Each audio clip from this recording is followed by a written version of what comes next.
Good morning, nerds. It is I. Violence is wrong. Or so my teachers at school kept telling me. But violence is fun. That's what my soul keeps telling me. In tabletop RPGs, you can roleplay as whatever you want. Spend hours interacting with the game world in character, and yet most of the rules revolve around killing things to death. But what if there was a better way? What if you could get all the fun of violently crushing your enemies without spilling a single drop of blood? Good news, you can. And in this video, I'll show you all how. I'll reveal the secret ingredients of a tabletop RPG pacifist run, and the recipe you need to cook up to enjoy some delicious adventures with a side order of good karma. The best part? You can do it with almost any RPG system. D&D, Pathfinder, Cyberpunk, Powered by the Apocalypse, doesn't matter. Peace will conquer it all. If you'd like to get through your next session with all thrills, no spills, then sit down, buckle up, and put your swords away. You won't be needing them. But before we continue any further, please subscribe and hit the bell for notifications. If you don't, then peace will not be an option. Part 1. The ingredients. Okay, so what do you need for a tabletop RPG pacifist run? Well, the first ingredient you need is at least one character in the party with a high charisma stat and good social skills. And preferably several. Sooner or later, you'll need to make a persuasion roll. And when you do, you'll need someone who can reliably succeed at it. The second ingredient is really a bonus ingredient, but it adds some extra flavor and flexibility. One or more characters with either good knowledge skills or good stealth skills for research and legwork are a good ace to keep up your sleeve. Same goes for magical or tech skills, whichever your game setting has. Maybe it has both. Honestly, anything other than combat skills are useful for a good pacifist run. Third, you need a player with good charisma. No, not a character, a player. Specifically, you need someone who can give a captivating performance at the table, someone who can find a way to convince every NPC you meet, and most importantly, someone who can convince your GM of just about anything. Trust me, the last one is more important than you think. Next, you need a good opportunity. Not every adventure lends itself to a pacifist run. In my experience, the best scenario types for this style of play are heists and infiltrations. But you can even pull it off on a dungeon crawl now and then, as long as you're going up against intelligent enemies, or can speak with animals. Your mileage may vary. If your quest is specifically about killing something, you're probably out of luck. If your goal is to steal something, or rescue someone, or even an eviction quest now and then boy howdy are we in business. The final ingredient is the most important. If you don't have this one, then you have no hope whatsoever. This final ingredient is GM buy-in. If your GM wants a fight, you're getting a fight. But if you don't have that buy-in yet, then fear not. I'll teach you how to get it later on in this video, and I'll teach GMs how to keep things interesting without resorting to violence. So now we have our ingredients, it's time for the recipe. Part 2. The recipe. Okay, we have everything we need. Time for some cooking. Start by analyzing your quest hook. If you're being told to assassinate someone, move on. If you're being told to clear out a dungeon, it will be dicey, but you can hopefully do it. But if you need to infiltrate somewhere, maybe pull off a heist, now we're talking. Next, make a plan of action with your party. Pepper your table talk with leading questions for the GM. Some groups hate sitting around strategizing, but honestly, it's worth it. I'm not saying you can't improv your way through a pacifist run. In fact, all of the pacifist runs I've been on as both a player and GM have been at least partially improv'd, but prior preparation does prevent poor performance. Follow up your strategery with some legwork. Do as much research on your mark as you possibly can. Knowledge is power, and you'll need all the power you can get. If you get the opportunity for some scouting, bit of pre-infiltration, that is also some good stuff to be doing right about now. If there's any final preparations you need to do before going in, then do them now. If you need disguises, now's the time to make them.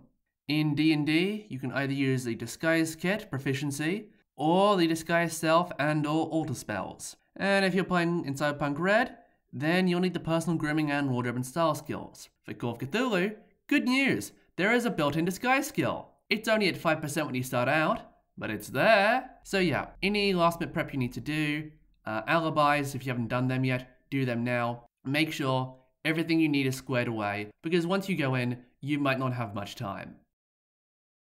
Okay, now we've done the prep, it's actually time to pull it off. There are a few basic techniques that will keep you out of combat, and the key to a successful pacifist run is knowing which is the right one to use, and then not screwing it up. So, what are these techniques? 1. Stealth. Enemies can't kill what they can't see. If you don't want to fight an enemy, sneak past them. The advantage with this method is it's the easiest. You just have to pass some rolls. No planning, no improv, no roleplay. Just good old-fashioned rolls. There are limitations. First, not everyone in your party will be skilled at sneaking. So you'll either need to leave them behind or risk them letting the party down. Second, once you bypass an enemy, they're still out there and could find you later. GMs take note. Personally, I'd use stealth to bypass simple encounters that aren't worth the effort, or non-intelligent fantasy monsters that can't be reasoned with. 2. Deception. Sometimes you can just walk up to your enemies and talk to them. Don't tell them your intentions, obviously. Just act friendly and give them some false pretenses for why you're here. This is where you need not just a charismatic character, but also a charismatic player. You need someone who knows how to say the right thing at the right time. The advantage to deception is it allows you to deal with your enemies directly, without needing much more than confidence and good luck. Not only that, if you do really well at tricking your enemies, you can even get them to help you out. One time playing Cyberpunk Red, we had to steal blueprints from a corp, so we pretended to be prospective customers and asked them for a tour of their offices to learn more about their product. It worked like a charm. There are downsides though. First, you need to be very careful to not get caught in a lie. And second, if you fail, given how close to your enemies you are, combat will be all but inevitable. Use this technique for important enemies you can't avoid, or to get access to difficult to infiltrate areas. It's not breaking and entering if they invite you in. 3. Disguise. This is really an add-on that can be mixed in with stealth and deception, but it bears mentioning on its own. How you pull this off will depend on what game system you're using. If you're using D&D 5e, I'd use a Disguise Kit or just a Disguise Self spell. If you're playing Call of Cthulhu, there is actually a Disguise skill, although you might not have enough points in it to make it work. And for Cyberpunk Red, there are the Personal Grooming and Wardrobe and Style skills, along with cyberware and high-tech clothing that lets you change your appearance. I once played with a guy who escaped a heist by having his very Jamaican character use Kim skin to basically do whiteface, and just strolled on out of the crime scene because no one was looking for a white guy. And then a couple months later, I decided to one-up him. You see, in Cyberpunk Red, fixers get a whole bunch of extra languages as part of their role ability. In fact, they get more languages than you'll ever know what to do with. So what I did is I bought my character some gang colors clothing, and then had him disguise himself using cam skin and tech hair as a Pakistani teenager. Throw in a bit of acting skill plus knowledge of the Urdu language, remember those languages, and I was able to do some up-close scouting of our target's officers. They never saw me coming. Well, they did, they just didn't know it was me. Same thing. The advantage of disguises is they're a real power-up for your other strategies. A good disguise will help you blend in for sneaking, and it will keep you from being recognized when you start weaving your webs of lies. The big downside is the setup required, as well as the gatekeeping of the ability by game mechanics. Disguise Kit Proficiency in D&D 5e is pretty rare, and its limits and abilities are nebulously defined at best. Likewise, the disguise skill in Call of Cthulhu starts at 5%, which is just too low to be used for anything serious. You should use disguises anytime you worry about your character either being recognized or sticking out. If you're, say, a human trying to sneak into a goblin camp, a street thug trying to get into a high-class party, or if your enemies have already met you, but you don't want them to know that. 4. Distraction. This is more applied deception and disguise, but again, I think it's worth discussing on its own. Distraction is either keeping someone from noticing something else that is going on nearby, or using some sort of trickery, such as the video game classic, the thrown rock, to make someone leave their current position and give you an opening. If you need something from right under your mark's nose, well, here's how you do it. Either you get one high charisma character to preoccupy the NPCs while a high stealth character carries out your objective, or you use some far off distraction to make an NPC leave their current location. Either way, you get an opportunity to do whatever you need to do. But it will only be a small window. Sooner or later, the NPCs will wise up, and you better be finished with your skullduggery long before that happens. So, use distraction when your objective is in an occupied area, shall we say. 5. Sowing discord. If your enemy is really doomed to be fought, you can always get someone else to fight them for you. It might not be the most pacifist option ever, but the first time I experienced a pacifist run, that's how my players did it. We were playtesting a biopunk game that's based off D&D 5e called GeneFunk 2090, and I gave the players the task of turning a peaceful protest into a riot so that police could be sent in to clean out the area. The way they did it was to plant drugs on the protesters and then give an anonymous tip to the police. When the cops started hassling one of the protesters' vans, and especially when they found those planted drugs, thanks to a little distraction from earlier, they got the chaos they were looking for. The advantage of sowing discord is it lets you use violence without actually, using violence, but it takes some setup, and you'd better make sure that you're out of the line of fire when everything goes down. If you have 2 groups of enemies, or even 2 groups of neutrals, but you only want one, then it's time to start sowing some discord. All of these techniques, plus anything else that you can come up with on the fly, need to be used in 2 phases, the setup and the execution. Setup is all about getting your PCs in position to actually achieve their goals. If you want those goblins to leave the ruins, you need to get close to the chief. If you want to steal the blueprints of the Megacorp's next weapons program, then you need to break into their offices. My advice here is to be prepared for things to go wrong. I'll talk about making sure you pass your rolls in a hot second, but inevitably you'll fail some here and there. Always have a backup plan, or be ready to make one up on the spot. On board or not, the GM is under no obligations to make things easy for you, something I will remind them in their own chapter at the end of this video. The onus is on you and your fellow players to get yourselves in a position to pull off a pacifist run. The execution? That's the easy part. I mean, it's not that easy, but it's easier than you think. Once you're in position, you just need to complete your objective and get the hell out. Don't overcomplicate it. Keep it quick and keep it clean. I appreciate that these instructions are vague, and that's actually by design. Put simply, the number of situations where you can pull off a pacifist run are so many and varied that I can't possibly give detailed instructions that would apply to all of them. I've done my best to give you broadly applicable principles that you can apply to whatever situation you're in.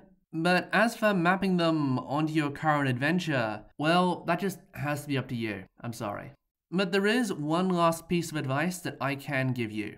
Some GMs make their players roll all the time, some keep it to the bare minimum. No matter what though, you'll find your success or failure comes down to a lot of individual skill rolls, rather than an entire combat's worth of attack and damage rolls. This matters because most modern RPGs weight their combats in favor of the PCs, so even if you do lose a few hit points here and there, you're still likely to end up on top. For skill rolls on the other hand, most modern RPGs weight their skill rolls so that the average success chance is between 40 and 70%, depending on how generous they are. If your GM is merciful, you might be able to fail a couple of rolls here and there, But the truth is, to pull off a pacifist run, if not everything, then almost everything needs to go right. So, while no plan survives contact with the dice, here's how you make sure you succeed as often as you can. 1. Let the experts do their thing. Make sure that everyone in the party knows what everyone else is good at. You can do this by metagaming, literally reading out your stats and skills, or you can communicate the stuff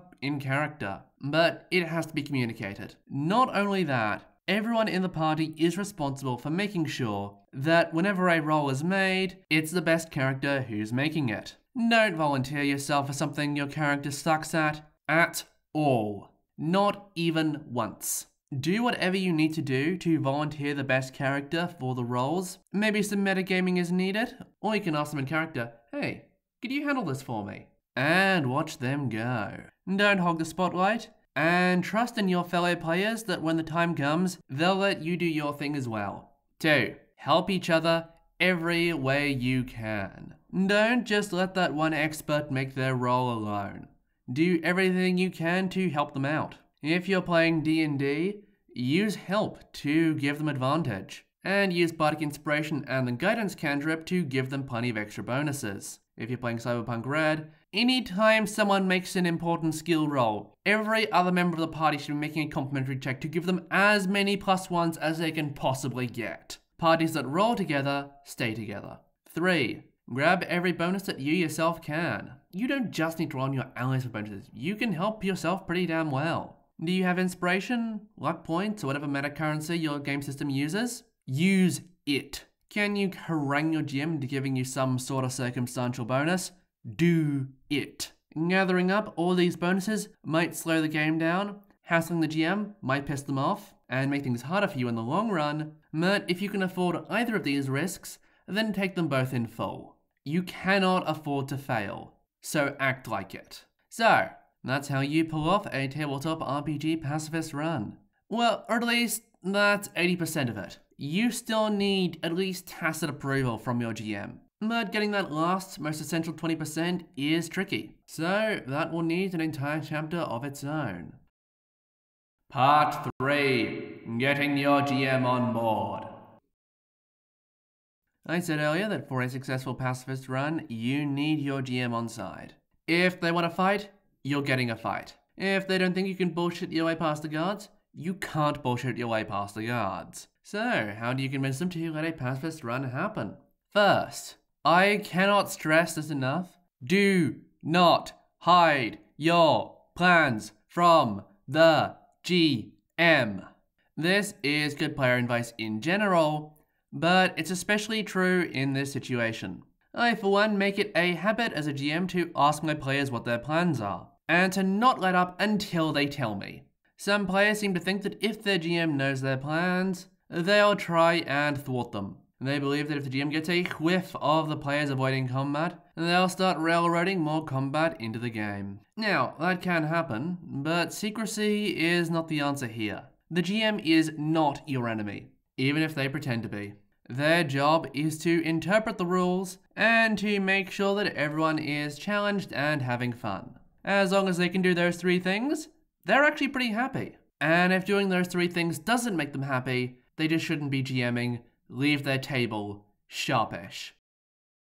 Instead, you should be open and upfront about what you're planning to do. And just say it out loud at the table. Hey, I wonder if we can complete this adventure without combat. Then lay out your plan for how to do it. All in the GM's earshot, of course. You might not feel comfortable asking the GM directly if that's possible, and as a GM, I'd only ever answer, you can certainly try. That said, you can say, ask the GM what happens if you fail a persuasion check. This serves 2 purposes. First, it gives you valuable information to strategize with, and second, it puts the GM in a non-combat mindset. But you can go a step further.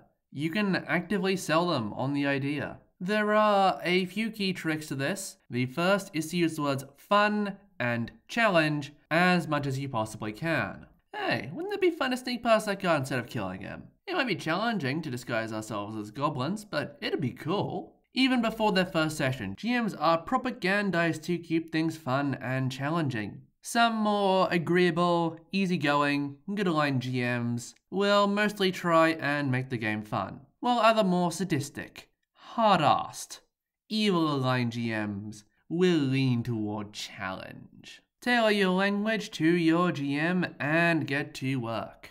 The biggest objection that most GMs will have to pacifist runs is worrying about tension and challenge. Here's an easy trick. As you're doing your table talk, as you're asking your GM leading questions, drop hints at possible consequences for failure. The rule of no giving your GM hints is at best a guideline. And while you might not like being in a hell of your own making, your suggestions might actually save you from combat. And of course, you might get other objections from your GM. Let the most charismatic player handle them. If that's you, then get to work. And if that's someone else, then give them a friendly nudge. Some GMs will of course be easier to persuade than others, and you'd know your GM better than I do. So go ahead, do what works, and with any luck, you'll have them nice and sold. That said though, they will still need to know what they're doing, and that's what this final chapter will be for. Part 4. Advice for GMs. So, you're a GM. For some reason, your players are using stealth and social skills to avoid combat all the damn time. Maybe they've told you why, maybe they haven't. What are you supposed to do? First off, don't force combat. Now, I really understand the temptation to throw even a small fight at your players. Don't. Well, don't immediately. There are a small number of exceptions where throwing combat at them may be the best course of action, but I'll cover those at the end of this section. Some of you will be worried about tension, or specifically, not having any. Letting the players just walk through an adventure without any combat, without even a single lost hit point, can easily feel anticlimactic. I get you. Here's what you need to do. Each and every time that you call for a roll, make it very clear to the players what the consequences of failure are going to be. If just failing a roll means nothing happens, then obviously there'll be very little tension. If failure means being caught by the guards, being caught in your lie, being aggressively denied access to the secret lab, well, now we're talking. If you can get the players worrying about each and every roll, you can actually get more tension, more drama, more risk than you can with mere combat. The next issue you'll run into is the number of rolls that you call for. If you call for too few, especially in social scenes, things will just be too easy, and the players will get through the session without a care in the world. If you call for too many, then failure becomes inevitable. It just does. Don't make players roll more than once for any given task. This is a good general rule, but it counts double here. Don't call for rolls when success and failure aren't both equally interesting. This is a general rule, but it counts double here. Don't allow a roll just because a player asks for one, or heaven forbid, rolls without asking. This is a general rule, but it counts double here. You have to be on your best GM behavior here. Third, there's the small matter of failure. I said failure needs to have consequences, but those consequences don't have to be immediately disastrous. I am the sort of GM who calls for rolls over the smallest of things. But to counterbalance that, I'm initially lenient with failure consequences. You fail your first roll, you're in a bad spot. But I'll give you a second chance to get yourself out of trouble. You fail to deceive the guard? Okay.